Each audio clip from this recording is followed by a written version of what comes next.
método biodinâmico foi desenvolvido em 1924 pelo austríaco Rudolf Steiner. Ele desenvolveu esse método como uma alternativa à agricultura química. A produção biodinâmica consiste em compreender a propriedade agrícola como um organismo vivo, autossuficiente, em todos os seus componentes, os solos, vegetais, os animais, os recursos naturais e os recursos humanos. Desta maneira, nada acontece de forma forçada. Toda a produção ela vai estar de acordo com a natureza de cada produto. Será que temos uma alternativa para termos um leite isento de antibióticos, de micotoxinas, de hormônios e de agrotóxicos? Vamos visitar a Estância Demétria e conhecer essa grande alternativa.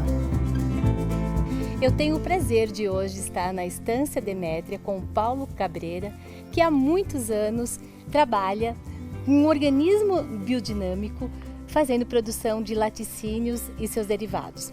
Paulo, explica pra gente o conceito biodinâmico, né? Toda a questão da relação da biodinâmica com a natureza. Explica um pouquinho pra gente como que é esse processamento. Qualquer agricultura, tanto a orgânica, a biodinâmica, a convencional, todas elas trabalham essencialmente com o quê? Com a vida. É a vida que se expressa em forma de alimento. E uma fazenda biodinâmica, na minha concepção, na ideia, que não é minha, é a ideia da dinâmica da bio. Então seria o mineral, o vegetal, o animal e o ser humano como o coordenador, o maestro, né? A pessoa que faz a ligação entre esses reinos conscientemente e a relação também consciente entre essas qualidades mais sutis, né? Esse é o monte de composto. Esses são, vamos dizer, a essência, a base da agricultura biodinâmica é através da compostagem e o uso desses preparados biodinâmicos. O que são os preparados biodinâmicos, né? Esses preparados foram desenvolvidos ou surgiram de dicas que Rudolf Steiner deu em 1924, num curso sobre agricultura, que foi pedido por agricultores. Esses agricultores daquela época, eles já estavam percebendo que as qualidades dos alimentos, que as plantas, que o alimento não tinha a mesma capacidade de se desenvolver saudavelmente, o gosto dos alimentos também começava a se transformar, a perder qualidade. Então o Steiner diz, bom, isso é um problema de vitalidade do solo. O solo, a Terra como planeta, ele está perdendo a vitalidade, né? E o que a gente tem num monte de composto? O monte de composto são todos aqueles restos de vida, restos de material vivo que vão se transformar na condição para a nova vida.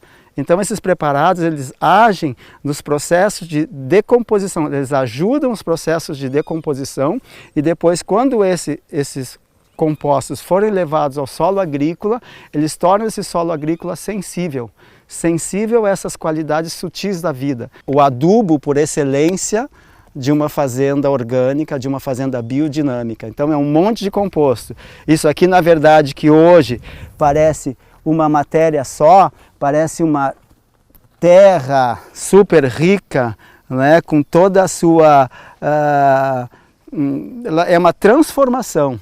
Ela é uma transformação de palha, de esterco das vacas, né? E que foi conscientemente trabalhado, onde foram colocados os preparados biodinâmicos. Então aqui a gente tem uma forma de adubação, uma forma de alimento que não é direto para a planta.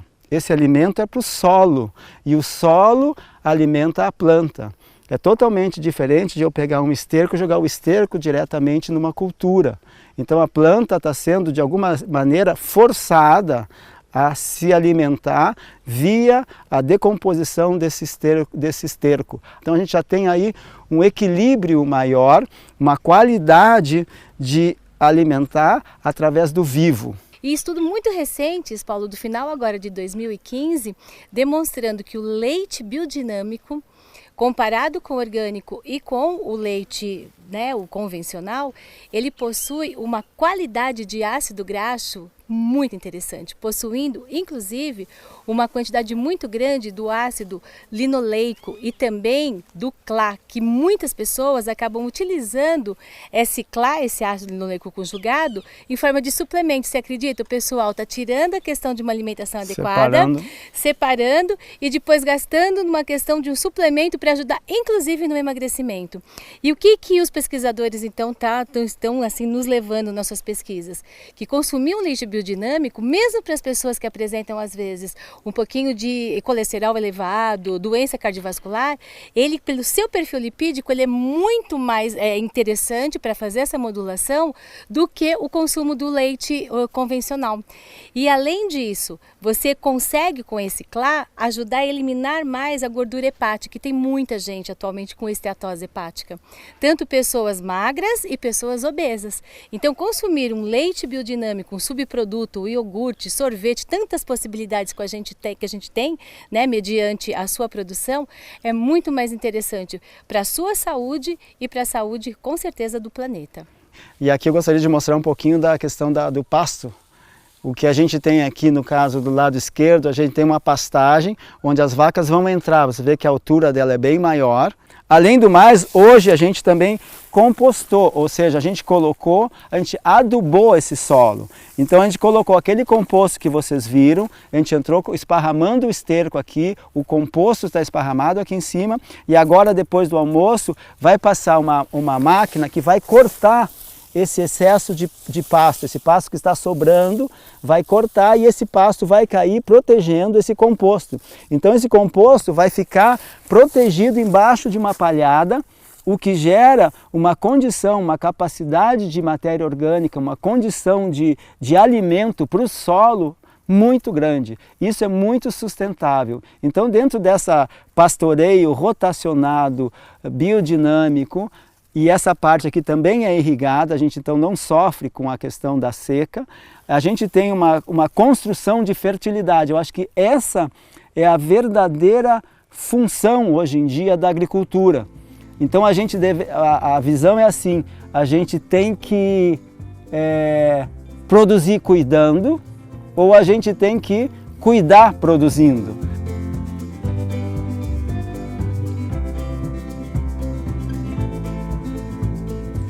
Paulo, qual é a diferença do leite orgânico e do leite biodinâmico? A base de uma fazenda biodinâmica é o rebanho, porque a base da agricultura é a adubação. E a base da adubação a gente viu que é o esterco. E o que quer dizer isso na verdade, né? Se vocês virem as vacas aqui, ela está pastando. Ela põe uma quantidade enorme de vida em forma de pasto para dentro dela. E ela tem uma qualidade, a vaca por excelência tem uma qualidade desses processos digestivos, né? Todo ruminante tem, mas a vaca, se tu olhar, ela é quase só barriga. Ela é quase e depois ela fica ali, parada, deitada na sombra, remoendo. Então ele devolve aquilo como um presente. E a gente então pega esse esterco, usa na compostagem, usa os preparados biodinâmicos e essa compostagem de novo é devolvida ao solo. E o solo entrega isso para a planta e a planta entrega para o animal e o animal entrega para a gente. Essa é a busca que numa fazenda biodinâmica a gente tente criar, vamos falar assim, esse organismo agrícola para que essa dinâmica aconteça cada vez mais entre as partes e com isso a gente consiga cada vez mais vitalidade e no fim a gente está comendo vida. Então acho que essa é uma das qualidades, né, que o alimento orgânico, o alimento biodinâmico, vamos dizer, por a gente buscar, né, na sua produção uma dinâmica maior, não é, uma busca maior, uma qualidade maior, ele traz consigo um caráter diferente. E é esse caráter que eu percebo que o ser humano tem a chance então de consumir e transformar esse caráter não em beleza, em saúde, né? Mas como eu uso a minha beleza, a minha saúde, as minhas qualidades nesse mundo. Acho que essa é a questão, senão ainda é um pouco egoísta, né? Eu vou comer orgânico, biodinâmico para ficar saudável e bonito. Não, eu tenho que ficar saudável e bonito para usar isso bem no mundo, né? Infelizmente, análises do Ministério da Saúde e da Anvisa têm mostrado que 60% até 70% do leite que está sendo comercializado tem contaminação por antibiótico. É utilizado algum tipo de remédio nessa produção? Como que vocês controlam as infecções bacterianas? A gente tenta criar esses animais num ambiente, numa condição que eles possam ter o máximo possível de capacidade de não ficar doente. E se eles ficarem doentes, eles têm o máximo possível de capacidade e qualidade de se como é que eu vou dizer, resolverem o problema, né? Mas a partir de determinado momento eu tenho que fazer escolhas, né? E se eu tiver que partir para um antibiótico, aí eu vou ter que deixar o dobro do período de carência que está escrito na bula, né, para que esse leite possa entrar no processamento. Mas o principal não é ter o remédio como se fosse um alimento. O remédio ele é algo que está ali para algo que está doente, para algo que está ruim, para algo que não está bom. Então eu acho que gera também um problema maior, né? Porque a vaca que se acostuma com remédios, com antibióticos ou com hormônios, ou seja, com qualquer tipo, ela gera uma dependência, né? E essa dependência, cada vez consequentemente, o leite dela também vai estar trazendo esses produtos, né? E o que acontece quando a gente consumir esses produtos na gente, quando crianças consumirem esse produto, né? Quando isso entrar de alguma maneira de uma dieta de alguém. E as pessoas estão criando uma resistência ao antibiótico, porque não só no leite... Sem consumir antibiótico diretamente. Exatamente, não só no leite, como num ovo que a galinha utilizou, numa galinha assim por diante, você tem o resíduo crônico desse antibiótico que faz então com que quando você necessite de utilizar esse antibiótico, como você colocou, vamos fazer todas as etapas, eu necessitar ter essa utilização, eu tenho essa resistência. Os trabalhos bem atuais têm demonstrado que vacas que consomem durante muito período silagem apresentam o seu leite com quantidade muito grande de aflatoxina, uma micotoxina, um fungo bastante prejudicial para a saúde. Tanto que durante muito tempo nós ficamos assim sem consumir o amendoim por essa contaminação. E essas análises têm demonstrado que o leite tem uma presença maior do que o amendoim. Conta pra gente como que é a sua produção, se você utiliza silagem e qual é o período dessa utilização. Bom, a gente tem na verdade um inverno, né, que é uma estação delicada, onde a gente tem uma presença bem menor de chuva, então a gente tem que guardar comida para o inverno. Normalmente a gente faz silagem, quer dizer, a silagem no inverno ela representa talvez metade da dieta das vacas. O que a gente cuida é na qualidade dessa silagem, né? Tu tem uma vaca em confinamento ganhando só silagem e ração, uma quantidade altíssima por dia para produzir mais leite, com certeza isso não é um leite de qualidade, né? E que pode trazer então esses problemas também. Este ano, esporadicamente, a gente optou por uma, vamos falar assim, não fazer silagem. Esse ano nós optamos então por trabalhar uma pastagem de inverno, que vocês podem ver lá atrás, que é a aveia preta que a gente plantou agora, e uma parte irrigada então da nossa pastagem de inverno. Então nós vamos tentar trabalhar sem silagem, fizemos sim um pouco de feno, e aí vamos ver se é possível a gente ir devagar transformando, né, essa qualidade do alimento no inverno para pastoreio direto no inverno só com um pouco de feno. É uma tentativa nova. Excelente. E uma questão interessante é que muitos produtores falam que há necessidade de utilizar a ocitocina para a produção do leite. Isso é utilizado na sua propriedade? O que você tem, né, de recomendação? A recomendação, inclusive, do Ministério da Agricultura para as normas orgânicas é que não pode usar nenhum tipo de hormônio, né? E principalmente o pessoal usa de uma maneira mais ampla, ele também é usado. O que acontece? A vaca, para ter leite, ela tem que ter um bezerro. Para ter que ter um bezerro, ela tem que entrar no cio. Para entrar no cio, ela precisa que os hormônios dentro dela naturalmente provoquem esse cio e ela então vai entrar no cio, vai pegar bezerro, vai ficar grávida, vai criar esse bezerro e vai dar leite, né? Então, dentro desses processos, vamos dizer, de artificialização e de busca, né, desenfreada, vamos falar, de uma maneira incoerente com a natureza, né, ou criando uma nova forma de natureza, que se torna, muitas pessoas começam a usar, é quase que é natural que se use ocitocina para tirar leite de vaca cruzada. E consequentemente, esse leite, né, com antibiótico ou com hormônio, que são introduzidos depois em forma de alimento, a gente se alimenta de uma substância que não faz parte da natureza, ou que faz parte de uma natureza em dosagens totalmente diferentes, né? Por que a gente faz pasteurização lenta, né?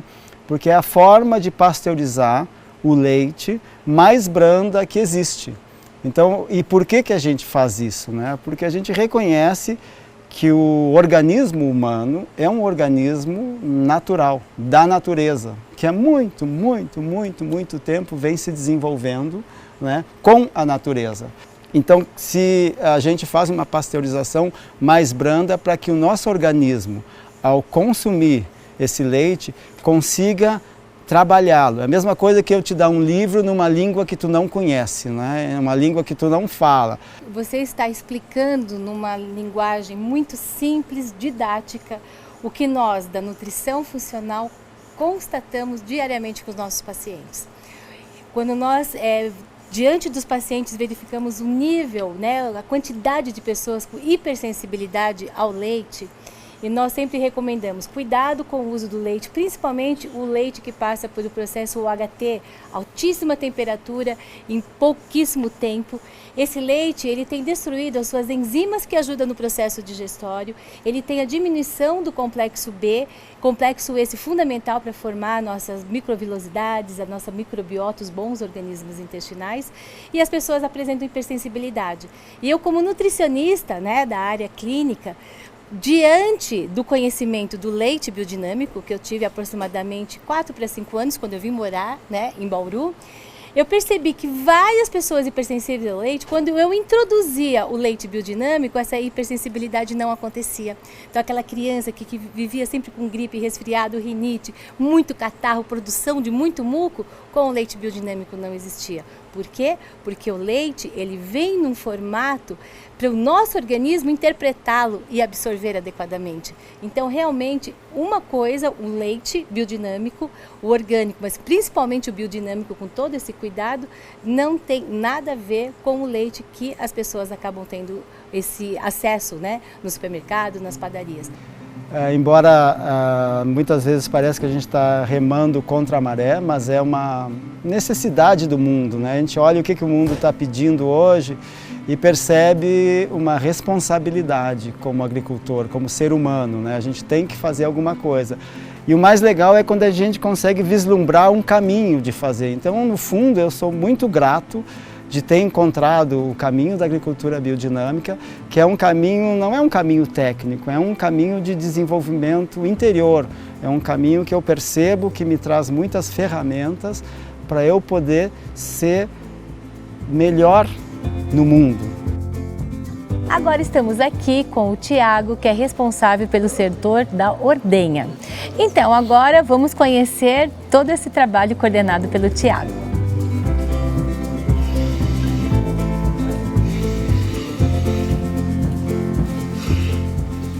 Bom, esse sistema de ordenha nossa é um sistema de fosso, espinha de peixe, são 4 vacas de cada lado. Esse leite é canalizado e sai direto do teto da vaca, é canalizado até o tanque resfriador. E aqui ele, como vocês podem ver, ele fica sobre rodas, que isso a gente transporta lá para cima para o laticínio. E ele é ligado na tomada e fica refrigerando o leite já logo que ele entra dentro do resfriador. Tem algum critério de seleção? Por exemplo, na hora da ordenha você está retirando o leite e aí você faz o diagnóstico que aquele leite não está tão adequado para o consumo humano? Como que você faz a seleção? Qual é a técnica que vocês têm? Se tem para descarte? Como funciona isso? Sim, então, a gente tem o teste da caneca de fundo preto, que é aquela caneca azul, que quando a vaca entra, a gente tira os 3 primeiros jatos dentro da caneca, que é onde a gente vê a qualidade do leite. Se o leite está bom para ser processado ou se tem que ser descartado.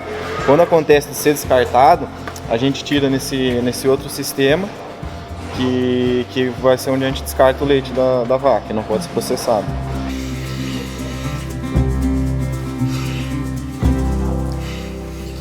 Nessa área do Laticínio Bahia ocorre a produção do leite e derivados, principalmente a questão do iogurte que nós estamos vivenciando agora no momento dessa produção. Como que ocorre essa produção? Quais são as etapas desse processo? Então, de segunda-feira a gente faz o processo só de iogurte e o queijo tipo quark. E a gente recebe o leite nas 7h30, mais ou menos, o horário que chega, a gente joga para a pasteurizadora, que é aquela. Aí a gente tem um momento que a gente aquece ele para poder fazer o desnatamento. da gordura, que não são todos os produtos que são 100% integral e nem 100% desnatado. Então, cada um tem a sua receita. Nem aqui a gente está envasando o iogurte integral. Ele leva só 30% de leite desnatado, o restante é tudo integral. Ele é um pouco mais gordo. Então, a gente desnatou ele, aí a gente pasteuriza ele a 90 graus, que é uma pasteurização mais alta para matar todas as bactérias. Aí a gente resfria ele a 42 e é onde começa o processo que tem que ser bem rápido. Abaixou a 42, a gente já tem que começar a envasar ele. Envasando ele, tampa também bem rápido e ele passa a ficar na caixa de isopor por 5 horas para ele formar aquela consistência de ficar bem cremosinho. Ah, então é isso que dá consistência, esse cuidado nesse processamento rápido isso mesmo. Nesta área do Sítio Bahia existe o processamento dos alimentos, leite, derivados, inclusive o sorvete e geleia. A Carolina, que é responsável toda a organização e planejamento dessa área, vai nos explicar como ela faz a polpa da rosela que vai servir para a produção de geleia e do sorvete de rosela, que é uma delícia. Então, aqui a gente tem a rosela. Ela tem dentro uma cápsula com sementes, que a gente aqui já tirou, nesse caso. E a gente lava ela na água e depois cozinha ela numa panela com um pouquinho de água embaixo, só para não queimar. E depois ela é batida no liquidificador e a gente passa ela numa peneira para tirar um pouco de fibras que ficam. E aí, cozido com um pouco de açúcar, ela vira a polpa para sorvete ou a geleia para geleia. E as pessoas apreciam bastante, Carolina? Gostam bastante porque é diferente, eles perguntam o que é a rosela, a gente fala a rosela é uma flor, que na verdade é da família do hibisco, é uma segunda, primeiro tem uma florzinha bem delicada, depois ela forma esse cálice meio suculento, né, que a gente usa e não é tão conhecido, então as pessoas têm bastante curiosidade de experimentar e ela é bem gostosa, bem bonita, né, que ela fica bem vermelha e azedinha, então ela é um sucesso. E com certeza a pessoa vai estar comendo pela aparência e além do sabor, aparência, mas nutricionalmente a rosela é riquíssima em fitoquímicos do grupo das antocianidinas, da proantocianidinas, que vão conseguir modular tanto os radicais livres como atuar no processo anti-inflamatório. Então, com certeza, consumir esse sorvete, a pessoa vai estar ganhando muito além do sabor, muita saúde.